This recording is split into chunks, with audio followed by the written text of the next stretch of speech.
Tribal Habits here to record another training log voiceover. And this session was one that was quite rushed. I had about 45 minutes to an hour to train, which is a bit shorter than I'm usually used to. And also, I had forgotten that I needed to record the session for a YouTube video.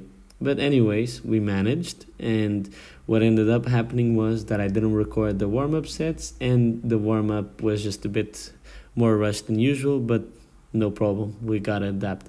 Here's my first set of front lever holds, which was about 20 seconds with 8 kilo assistance. I'm pretty happy with that, all things considered. In September, or back in September, I was 7 kilos lighter. So with that in mind, I am very happy with this, and I'm excited to see what my performance will be once I cut down, when I decide that I want to test my body weight related PRs again. Yeah, as a result of the rush and as a result of the small changes I've done to this session, which by the way, we are back at the beginning of the training week, so we'll be reviewing the first upper body session again, which is this one. But since last time, I've changed it and modified it. I've kept the behind the neck overhead press, and I've changed the one arm chin down, I guess, to just front lever holds, because I was doing too much back volume and it was starting to get hard to recover from all of it. And yeah, the third exercise and final exercise of this training day is tricep pushdowns.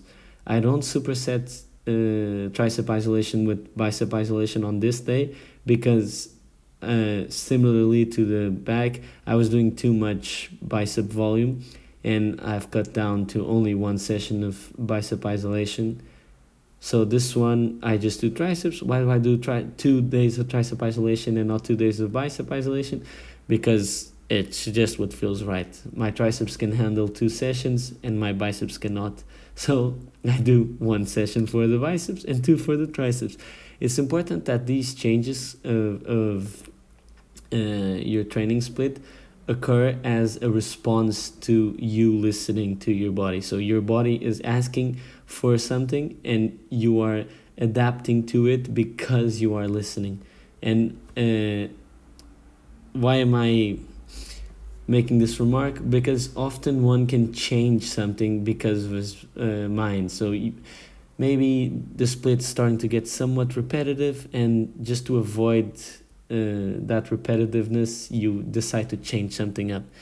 So this is not ideal, because you are changing something that was working potentially just because it was getting hard mentally. What's important is that one is neither too rigid to the point where, okay, I must always do this workout and this is the workout I decided to do. It's in this fashion, it's split like this, and this is a training structure, and I do this, and nothing can change. This doesn't make a lot of sense, because it's an evolving thing, and maybe what works now in 2 months from now doesn't work because of X or Y, or what worked for 6 months, okay, which is a pretty big period of time, now it doesn't work anymore because now you've gotten stronger, and if you do the same amount of volume, you can't recover on time. These things are things that you must account for, and you must adapt on the flight as they happen. As your body gives you the cues, you must have the sensibility to listen to your body, and then the wisdom to act upon it, right? Because I have been rigid in the past and have thought, well, I do have received these signals that my body's telling me, hey, maybe this is a bit too much, I'm getting a bit inflamed here or there, maybe we should cut down on the volume. And these are suggestions, and then your mind's like, no, I can't be one of those program hoppers, so I gotta stick to this for 9 months. And I start to run into issues and little inflammations. Now it's getting aggravated, and you can run into serious issues just because you're being stubborn. On the other side of the coin, if you're being too flexible or too carefree, you just keep changing everything constantly, and you don't allow progressive overload to take place, because you aren't even sure it's occurring.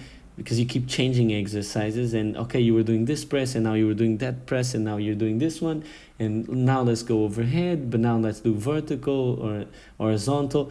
It makes no sense. You're of course, strength is strength, but there must be periods for each one, and they will overlap, and they will translate to one another, but you still need to allow your body to have the time to adapt to a specific stimuli.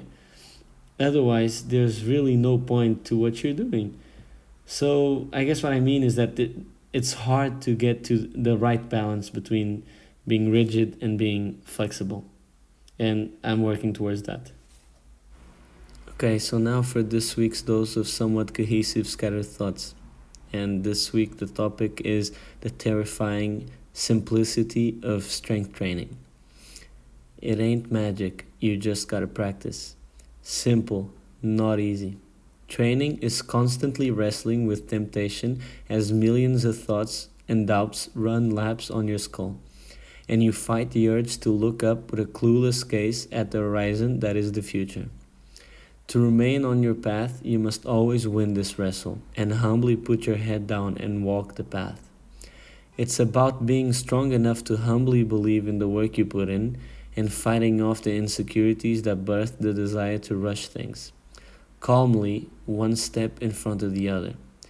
The comfort of simplicity and its harshness.